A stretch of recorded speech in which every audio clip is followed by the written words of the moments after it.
네, 드디어 1시간 뒤에, 일본과 대한민국과 일본의, 남자 성인 축구 대표팀, 경기가 열릴 예정입니다. 소집 명단이 제가 마지막 때 발표했던 거, 2편으로 올렸던 영상, 그 영상도 불과 이틀 전에 찍었는데요. 그 영상과도 지금 많이 좀 달라졌습니다. 일단 상당히 많은 선수가 빠졌고요. 윤빛가람 선수는 전에 얘기했었고, 엄원상 선수도, 무릎 부상으로 이제 빠졌고요. 주세종 선수 같은 경우는 제가 언급한 대로 코로나19 확진되면서 명단에서 빠졌습니다. 그리고 김영고 선수도, 간바 오사카 있어가지고, 명단에서 빠질 거라고 생각했는데, 지금 수비 쪽이 워낙 지금 뛸 수 있는 주전 선수가 없습니다. 지금 김민재 선수라든지 거기다 지금 박지수 선수도 다 지금 명단에서 빠져 있거든요. 그런 상황에서 김영권까지 빠지면은 수비진이 공중분해돼요. 그렇기 때문에 일단 확진도 안 됐기 때문에 일단 소집 명단에는 들어 있습니다. 그렇게 되었고요. 대체 발탁으로는 전에 얘기한 대로 이진현 선수랑 조재환 선수. 제 조재환 선수 전에는 실수로 여기 나왔는데 미드필더예요. 물론 원톱으로도 뛸 수 있는 선수입니다. 국가대표 첫 발탁이 되었습니다. 대체 발탁으로 되었고요.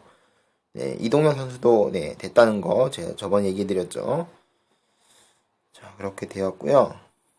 자, 유관중 10,000명까지 입장합니다.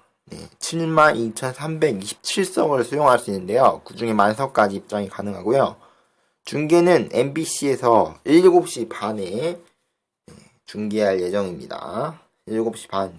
그 전에부터 미리 중계 시작하겠죠. 이렇게 될 예정이고요. 자, 솔직히 말하면은 희망이 많이 없습니다. 왜냐면은 지금 여러분들 제가 리뷰하는데 대한민국 축구 대표팀만 지금 리뷰를 했잖아요. 근데 사실 저는 일본 축구 대표팀도 같이 봤거든요. 여러분한테 공개해드리지 않았지만 미나미노 여러분들이 아시는 지금은 사우스햄프턴으로 이제 임대 간 상태죠. 소트는 임대 가가지고 뛰고 있는 상태고요. 거기서 좋은 활약을 펼쳐줬고요. 그 이외에도 유로파 선수들이 상당히 많아요. 여러분들이 아실 만한 이토 주냐, 또 누가 있냐, 쿠보 같은 경우 쿠보도 발탁되었고 지금 몇몇 선수들이 발탁이 되었거든요. 쿠보는 발탁이 안 됐나? 제가 잘 기억이 안 나는데 어쨌든 상당히 유럽 선수들이 많더라고요. 우리 대표팀 보면은 유럽 선수들이라 해봤자 지금 2명이 있고 지금 알사드에서 뛰고 있는 2명의 선수가 또 있고 J리그 선수가 지금 3명밖에 없거든요. 그 이외에는 전부 K리그예요. 그런 상태고 그거에 비해서는 사실 일본 지금 국가대표진들이 정말 해외파들이 많습니다. 물론 해외파가 이제 아시아에 뛰고 있는 선수들보다 무조건 좋다는 건 잘못된 생각이겠지만 그래도 아무래도 해외파에서 주전으로 뛰고 있는 선수들도 상당히 많아가지고 저는 상당히 좀 위협적일 거다. 좀 고전할 거라고 이번에 생각합니다.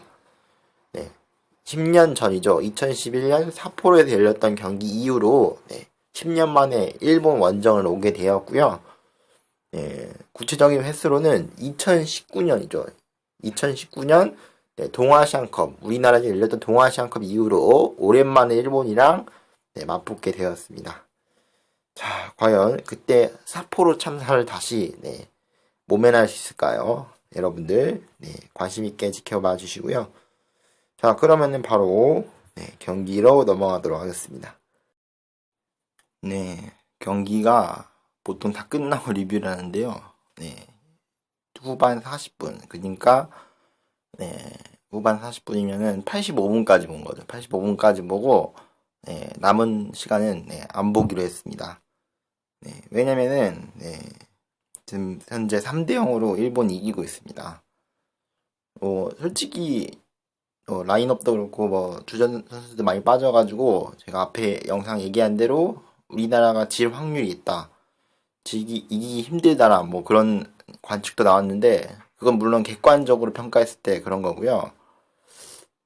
그래도 내심 속으로는 그래도 우리나라가 이겼으면 좋겠지만 지더라도 또는 뭐 무승부를 하더라도 이 경기에서 좋은 선수들이 이제 좋은 활약을 펼치고 좋은 모습을 보여주면서 그렇게 해줬으면 좋았을 텐데 그러지 못한 게 조금 아쉽고요. 일단 점유율도 일본한테 완전히 밀렸습니다. 60대 40으로 일본 60%를 먹었고요. 슈팅 숫자도 제가 75분 후반 75분에 집계를 했는데요. 75분 기준으로 우리나라가 유효 슈팅이 한 개도 없습니다. 일본이 7개를 때릴 동안 우리나라는 슈팅 5개에 유효 슈팅이 0개입니다. 그리고 제가 85분에 이제 안 보고 나왔다고 했잖아요. 85분 다 될 때 드디어 처음으로 유효 슈팅이 나왔어요. 그것도 이동준 선수가 이제 약간 골키퍼 키를 넘길 것 같은 슈팅을 해가지고 그것 때문에 유효 슈팅이 나온 거거든요. 그것 말고는 그나마 사실 그 슈팅도 약간 좀 애매한 감은 있어요. 그치만 시도 자체는 좋았습니다. 그치만 그 이전에 있었던 슈팅들이 너무 어이가 없어가지고 좀 많이 아쉽고요. 슈팅 자체도 많이 좀 부정확했고 어디부터 설명해드려야 할까요? 이 문제를. 코너킥도 5대6으로 일본이 약간 많았고 저는 개인적으로 보통은 파울 숫자가 지금 9대21이에요. 일본이 21, 우리나라가 9인데요. 보통 같으면 일본이 반칙을 많이 했으니까 일본 뭐시기 하면서 이런 식으로 비판하잖아요. 오늘은 솔직히 말하면 그런 말을 못 하겠습니다. 제가 예전에도 한번 얘기했던 것 같은데 파울이라는 게 좋은 파울이 있고 나쁜 파울이 있어요. 팀에게 그러니까 파울이 무조건 나쁘다고 파울 우리말로 바꿨으면 반칙이잖아요. 근데 반칙은 나쁜 거라고 생각하시는 분이 있는데 반칙이 무조건 나쁘다. 그건 잘못된 생각이에요. 가끔씩 영리한 반칙이 필요합니다. 반칙을 적절하게 잘 유도하거나 특히나 역습 상황에서 어쩔 수 없이 옐로 카드랑 이제 상대 선수한테 내줄 수 있는 골이랑 그런 맞바꾸는 거는 그런 건 어쩔 수 없습니다. 그런 건 영리한 반칙이죠. 일본은 이번에 영리한 반칙을 많이 했어요. 그래서 반칙을 우리나라가 공을 잡고 좀 나온다 싶으면은 반칙으로 다 끊어내고 특히나 적극적으로 몸싸움 해주고 개인적으로 그런 부분이 좋았습니다.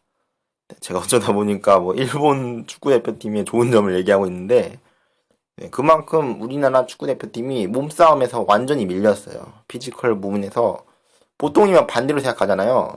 보통 축구 색깔이라면은 일본이 섬세한 축구라면서 기술적인 축구라고 우리나라가 투박하지만 강렬하고 이제 몸싸움으로 일본을 압도하고 피지컬로 압도하는 그런 축구라는데요. 오히려 일본이 몸싸움에서 압도하는 모습을 보였어요.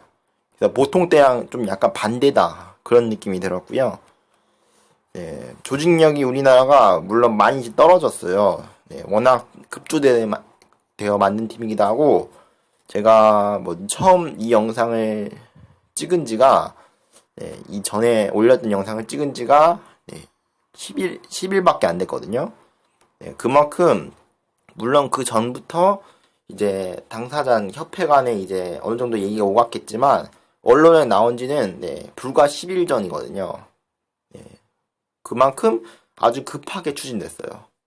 보통 A매치라면 적어도 한 3개월 전부터 서로 교감이 가야 되는데 1개월도 안 돼서 이제 서로 간에 교감이 있었기 때문에 너무 급조돼서 만들어졌어요. 그러다 보니까 선수들이 마음의 준비할 시간이 없었습니다. 그래서 솔직히 말하면은 이 경기는 우리 선수들이 축구를 뛸 준비가 안 되어 있었어요. 뛰고 싶은 마음이 없었고 물론 열심히 뛰는 끝까지 그래도 열심히 뛰어주는 선수들이 있었지만 전체적으로 마음가짐이 안 잡혀 있었어요. 마음가짐이 떨어지고 동기가 떨어진 경우에는 절대로 좋은 성적을 낼 수가 없어요. 아무리 그 팀이 브라질, 프랑스 어떤 국가대표팀이 데려온다 하더라도 마음가짐과 동기가 없으면은 그 팀은 네, 이제 더 이상 프랑스랑 네, 브라질 그런 팀들이 아닙니다. 네. 그렇기 때문에 개인적으로 그런 점이 좀 아쉬웠고 그러면서 세 골을 먹혔습니다. 네, 첫 번째 골은 네, 수비진이 약간 우왕좌왕한 틈에 네, 약간 물론 일본 축구팀에 약간 개인기가 있었지만 워낙 유로파 선수들이 많다 보니까 그런 것 같은데요. 거기서 잘 이제 밀어넣고 이제 골키퍼랑 1대1 상황에서 골키퍼 키를 넘기는 슛으로 네, 잘 꽂아 넣었습니다. 그치만 네, 그 장면 자체는 약간 어이가 없어요. 그 타이밍에서는 보통이라면은 우리나라 수비진이 클리어링 해가지고 멀리 걷어내야 되는데 네, 클리어링을 하지 않고 약간 우왕좌왕했어요. 수비진이 거기 앞에 두 명이 붙어 있다 보니까 누가 걷어낼지 서로 고민했던 것 같은데요. 예, 수비는 그렇게 하는 게 아니에요. 네. 그러다 보니까 첫 번째 골을 먹혔고 솔직히 말하면 두 번째 골도 비슷합니다. 약간 수비진이 약간 우왕좌왕했어요. 두 번째 골도. 그러면서 이제 일본 공격진들이 이제 역습으로 올라오고 있는데 막질 않아요. 약간 좀 어이가 없을 수도 있는데 상대의 공격수가 올라옵니다. 역습을 합니다. 그럼 어떻게 할까요? 역습을 지연시키거나 반칙으로 끊어내거나 예 어떻게든 둘 중에 하나를 해야 되는데 아무것도 안 해요. 뭘까요 이거? 도저히 이해가 안 되네요. 솔직히 첫 번째 골도 이해가 안 가는데 예, 두 번째 골도 그만큼 이해가 안 갑니다. 솔직히 먹히는 걸 보면은 낮게 깔린 슈팅으로 물론 잘 넣었지만 슈팅 자체 워낙 좋았던 건 맞지만 그 이전에 수비진이 너무 안일했어요. 마치 그냥 때려달라는 느낌으로 공간을 완전히 열어줬습니다. 그런 점이 좀 아쉬웠고 후반 막판에 터진 엔도 선수의 골 같은 경우는 이제 코너킥 상황에서 이제 우리 선수들이 이제 교체될 때 마지막으로 이제 김인성 선수가 남태희 선수랑 교체되고 들어올 때 약간 선수들이 약간 좀 끈이 풀려 있었어요. 그래가지고 집중력이 떨어져 있던 상황에서 뿌리에더로 완전히 넣었거든요. 그러면서 3대0까지 만들었습니다. 마치 10년 전에 있었던 샤포로 참사처럼 이번에는 요코하마 참사 그렇게 불러야 할 것 같습니다. 3대0으로 우리나라 일본한테 진 적이 그렇게 많지 않거든요. 웬만하면 다 이겼고 상대 정적에서도 우리나라가 일본을 압도하고 있습니다. 그냥 이기고 있는 정도가 아니라 거의 한 20승 정도 차이가 나기 때문에 개인적으로 희망은 걸었는데 저만 그런 게 아니고 우리나라 내 국민들이 다 보고 있는 국민들이 희망을 걸었을 텐데 개인적으로 좀 아쉽습니다. 뭐 지금 아쉽다라고만 하고 있는데 엄청나게 아쉽습니다. 엄청나게 약간 솔직히 말하면 실망스럽다 그렇게 봐야 할 것 같습니다. 그리고 뭐 제가 선수 한 명을 이렇게 지적하는 스타일 아닌데 지적을 해야 할 것 같아요. 박지수 선수는 개인적으로 폼이 안 올라와 있어요. 지금 수원 FC 뛸 때도 물론 약간의 오심들도 있었지만 수원 FC 경기에서도 핸드볼로 옐로 카드가 계속 선언될 정도면은 뒷짐지면서도 팀에 도움이 되고자 그런 식으로 뛰어야 되는데 오히려 그런 상황에서 뭐 적극적으로 수비는 하지 않고 물론 박지수 선수가 열심히 끊어내려고 하다 보니까 이제 카드를 받는 거 맞는데 그 경기가 좀 이해가 안 돼요. 수원FC 있었을 때 그 핸드볼 2번으로 퇴장당한 거 옐로 카드 받고 그게 좀 이해가 안 가요. 물론 첫 번째 핸드볼 오심이긴 했지만 그 첫 번째 핸드볼을 받고 옐로 카드 받았으면은 그 다음부터는 안 받기 위해서 뒷짐을 지면서까지라도 수비를 해내야 되는데 그건 약간 기본적인 자세가 안 돼 있는 거죠.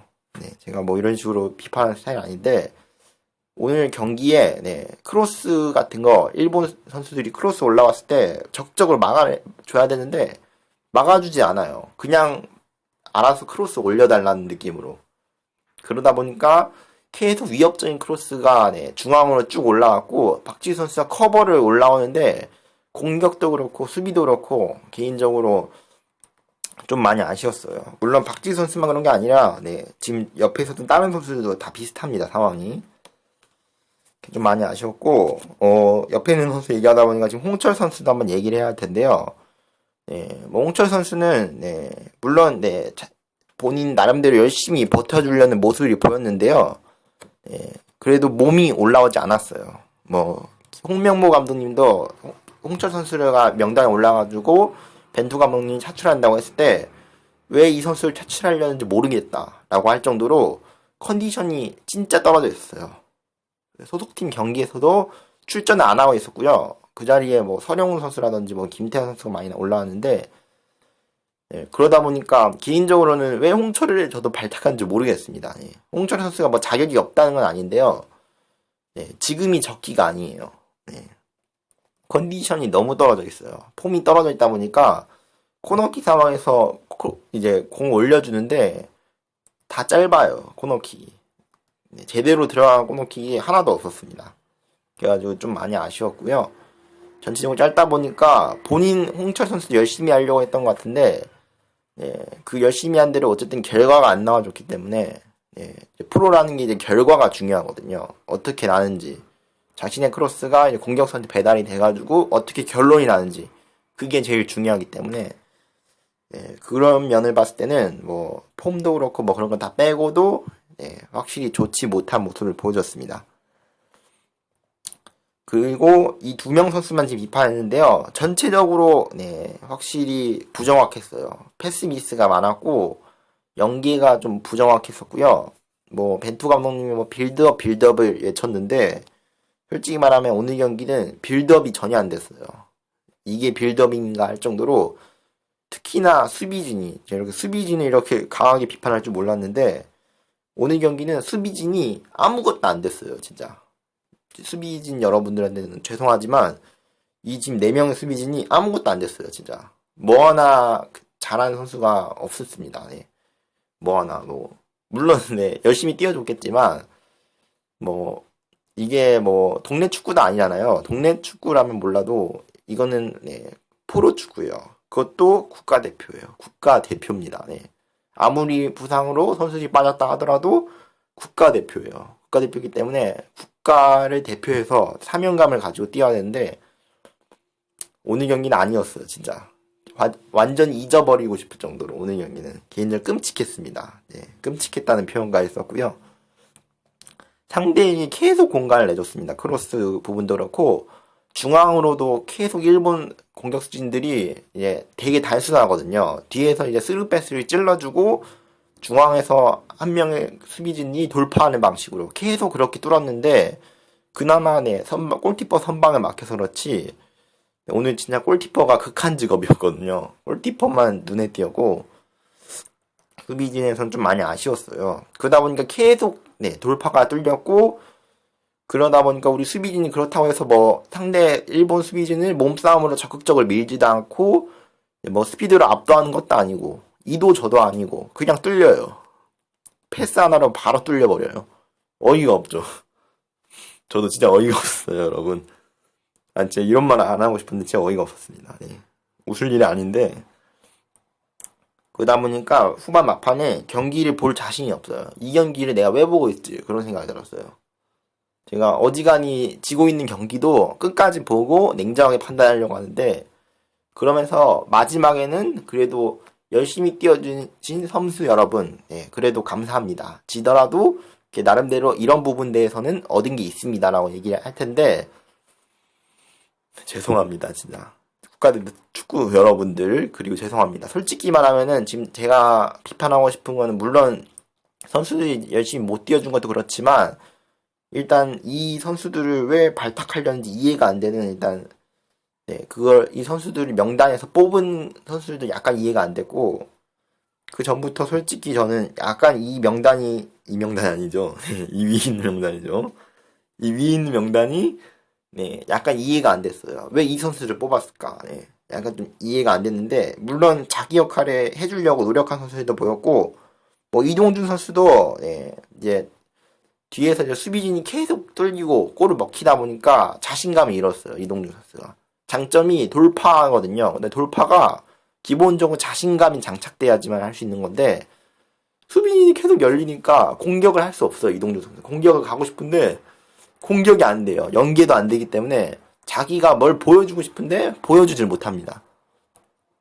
공격진이 아무리 좋아도 네, 어떻게 할 수가 없었고 그리고 전반전에 이강인이 또 원톱으로 나왔어요. 이게 좀 약간 의아스러웠는데, 네, 약간 전 제로톱을 생각했거든요. 네, 이강인 선수가 원톱이면서 아래로 내려와가지고 연계 플레이 해줄 것 같았는데, 네, 그 전에 네, 이미 수비진 쪽에서 너무 끊겼기 때문에 뭐 어떻게 이강인 선수가 뭐 어떻게 해줄 수가 없었습니다. 솔직히 이 경기는 그게 좀 많이 아쉬웠고요. 네, 그리고 아직 안 끝났어요. 네, 공격에서 약간 우물쭈물하다가 네, 물론 네, 이미 수비진 쪽에서 네, 이제 그렇게 돼가지고 자신감을 많이 잃은 거는 이해가 되는데요. 네, 물론 약간 수비진이 만화의 근원이죠. 어찌 보면 네, 수비 쪽에서 계속 뚫리다 보니까 자신감을 잃어 공격진들도 자신감을 잃었고 그러다 보니까 슈팅을 해도 되는 타이밍에 슈팅을 안 하고 한 번 더 치고 그런 식으로 하다 보니까 슈팅이 많이 안 나왔어요. 그러다 보니까 자연스럽게 유효 슈팅도 많이 떨어지고 그러다 보니까 또 다시 자신감이 떨어지고 그러다 보니까 다시 또 수비진이 이제 뚫리고 약간 네, 악순환의 골이거든요. 처음부터 수비진 쪽에 잘해줬으면 좋았을 텐데 그 스타트를 잘못 끊었습니다. 그게 좀 아쉬웠고요. 선수들이 그러다 보니까 뛰고 있는데 지쳐 보였어요. 전체적으로 선수들이 공을 봤는데 제가 이 경기만 그런 게 아니라 늘 똑같은 얘기를 합니다. 제가 축구에서 뭐 네, 이렇게 평가를 내릴 때, 안 좋은 평가를 내릴 때 똑같은 얘기를 하는데요. 공을 받을 때 선수진이 한 명이 이제 공을 받고 다른 선수들한테 패스하려고 할 때 다른 선수들이 띄워줘야 돼요. 네, 공을 받을 선수들이 내가 꼭 공을 안 받더라도 앞으로 띄워줘야 돼요. 앞으로든 옆으로든 뒤로든 이제 상대 선수 한 명을 달고 띄워줘야 돼요. 그래야지 공간이 나고 그 공간이 난 공간에 또 다시 새로운 선수가 들어가고 또 공간이 나고 네, 이제 계속 그런 식으로 네, 공격을 전개해야 되는데 선수가 안 띄워주니까 네, 이제 패스를 넣어준 사람 입장에서도 안 띄워주니까 일본 수비진 같은 경우에는 그냥 앞에 공을 가지고 있는 선수만 잘 압박해가지고 막으면은 공을 쉽게 빼올 수 있어요. 네, 그러다 보니까 너무 공을 쉽게 뺏겼고요. 네, 선수가 계속 안 띄워주니까 네, 제대로 막을 필요가 없는 거죠. 공을 가진 선수만 마크를 잘하면은 네, 그렇게 위협적이지가 않은 거예요. 네, 그렇기 때문에 전반전도 그렇고 후반전도 그렇고 계속 공을 뺏긴 거거든요. 연계가 제대로 안 되고 선수진이 띄워줘야 되는데 안 띄워줘요. 네, 또 자신감 떨어지다 보니까 네, 좌우 전환 패스도 너무 없었어요. 네, 진짜 네, 지금 한국에 있을 네, 기성용 선수가 네, 생각나는 네, 그런 경기였습니다. 네, 물론 본인은 네, 이제 국대에서 안 뛰겠다라고 얘기했지만 그리고 MBC 같은 경우도 MBC에서 중계했잖아요. 개인적으로 MBC 해설도 썩 그렇게 만족스럽지가 않아요. 물론 네, 네, 우리나라 이제 사람이다 보니까 네, 우리나라에 편향된 해설할 수밖에 없는데 개인적으로는 조금 더 네, 정확한 해설을 했었으면 어땠을까? 네, 그게 좀 아쉽고 그러다 보니까 네, 이제 배성재 해설위원이죠. 네, 배성재 해설위원이 네, 진짜 생각나는 네, 그런 경기였습니다. 박문선 이제 해설위원이랑 배성재 배성재 캐스터인가요? 네, 그렇게 생각나는 경우 그런 해설이었는데 그래가지고 물론 해설하신 분이 뭐 네, 물론 그 분야에서 전문적인 지식을 가지고 계시겠지만 그래도 네 어느 정도는 네 제가 좀 아쉬웠어요. 제가 생각했던 거랑 좀 많이 달랐기 때문에 네, 물론 본인 이제 그분들한테는 네, 죄송하지만 네, 개인적으로는 네, 그렇게 썩 좋지 못했습니다. 그랬고요. 그래도 후반전에는 나왔어요. 전반전보다는 후반전이 그래도 돌파도 보이고 전반전은 너무 심했거든요. 아무것도 안 됐어요. 전반전은 45분 동안 아무것도 안 됐어요. 그랬었는데 후반전은 그나마 뭘 보여줬어요. 네, 그나마 다행인데 뭐 그래도 네 어쩔 수가 없네요. 자 그렇게 된 것 같고요. 네, 경기가 네, 3대 0으로 끝났네요. 확인하다 보니까. 네, 경기는 이미 3대 0으로 끝났고요. 네, 언론에서는 벌써부터 네, 요코하마 참사 네, 그렇게 부르고 있습니다. 네, 저는 이미 앞에 영상에서 변명을 다 했습니다. 우리 선수들이 부상으로 빠졌고 뭐 차출 못한 선수도 있고 지금 엄청 많거든요. 이만큼 국대로 뽑힐 수도 있는 선수들이 이만큼 빠졌기 때문에 그만큼 국대 선수들이 많이 약화됐고요. 일본 같은 경우는 이 뒤에 있을 20일 날 열리는 20일입니다. 30일 날 열리는 몽골과의 A매치 경기도 있었고 그러다 보니까 베스트 라인업으로 뿌릴 수밖에 없었고 물론 몇 명 선수가 빠지긴 했지만 그래도 우리나라처럼 뭐 이런 식으로 심하게는 안 빠졌거든요. 어찌 보면 약간 운도 없었던 거일 수도 있는데요. 뭐라고 얘기할까요, 이걸? 운도 없었지만, 그래도 선수들이 끝까지, 뛰어줬으면 어땠을까. 좀 아쉬움이 듭니다. 뭐 일단 경기는 이미 끝났고, 물은 엎질러졌고, 주사위는 굴러갔고, 결과는 다 나왔습니다. 그렇기 때문에 일단 선수들이 안전하게 코로나 확진자 없이 다친 선수 없이 또 이제 알사드에 뛰고 있는 정우영 선수가 또 이제 부상으로 이제 나가기도 했었는데요. 이제 부상 같은 거 없이 하도 이제 부상 선수가 많다 보니까 부상 없이 꼭 안전하게 돌아왔으면 좋겠습니다. 자, 이제 주말에서도 FA컵도 있는데 그 경기도 재밌게 시청해 주시기 바랍니다. 일단 마지막으로 이제 총평가 한 줄 평하자면은 한 줄은 아니지만 총평가를 해보자면은 내가 기대했던 것보다는 못했다. 저는 그렇게 생각합니다. 제 기대보다는 확실히 못했다. 그렇게 생각하고요. 진짜 뭐도 안 되는 경기였어요. 이런 경기에서 뭐도 안 되다 보니까 더 안 되게 되고 계속 진흙탕에 빠지다 보니까 더 진흙탕 안으로 들어가게 되고 그랬던 경기였던 것 같습니다. 그래서 좀 많이 아쉽고요. 첫 단추를 잘 끊었으면 어땠을까. 첫 단추가 잘못 꿰매져가지고 좀 많이 아쉽습니다. 일단 또 이제 벤투 이제 국가대표 같은 경우는 6월에 또 A매치 이제 본격적인 A매치가 시작되기 때문에 이런 경기를 또 A매치 경기에서 또 보여준다면은 이제 아시아 2차 예선이잖아요. 남은 4경기에서 보여주게 된다면은 솔직히 말하면은 최종 예선 진출하지 못해요. 오늘 경기를 계속 보여주면은 앞으로의 경기는 장담할 수 없거든요. 그럴 수밖에 없기 때문에 물론 아시아 최종 예선입니다. 2차 예선 같은 경우는 이제 이것보다는 그래도 좀 더 좋은 선수들이 많이 들어오고 여기 부상했던 선수들도 많이 차출되겠지만 5일 이상 자가격리를 해야 한다는 국가에서는 자가격리를 이제 그런 경우에는 거부할 수도 있어요. 차출을 거부할 수 있는데 아직 어떻게 6월 달에 진행해야 하는지 결론이 안 나긴 했지만 그럴 경우에는 뭐 여기에 이름이 적히는 주전급 선수들도 차출이 거부될 수도 있어요. 그럴 수도 있기 때문에 어찌 보면 오늘 같은 일이 다시 반복되지 말라 그런 법은 없거든요. 그렇기 때문에 오늘의 실패를 밑거름으로 삼아서 또 실패는 성공의 어머니다라는 얘기가 있잖아요. 그렇기 때문에 꼭 밑거름 삼아가지고 좀 더 나아갔으면 좋겠습니다. 자, 그래도 처음엔 좀 우울하고 제가 뭐라 안 좋은 말도 했었지만 그래도 마지막에는 또 이제 대한민국 국민으로서 대한민국 축구 성인 대표팀을 응원하는 마음으로서 그래도 마지막 응원을 하고 싶고요.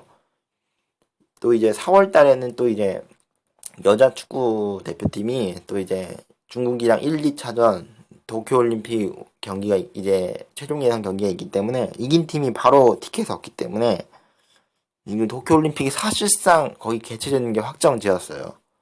외국인들이 지금 외국인들 관중 입장을 거부한다는 방침을 일단 내세웠고요. 그러다 보니까 일본인 자국인들만 이제 입장해가지고 볼 수 있는 건데 어찌 보면은 좀 불합리할 수도 있겠지만 그래도 선수들이 네, 여자도 그렇고 남자도 그렇고 네, 성별 관계없이 끝까지 네, 열심히 뛰어줬으면 좋겠습니다.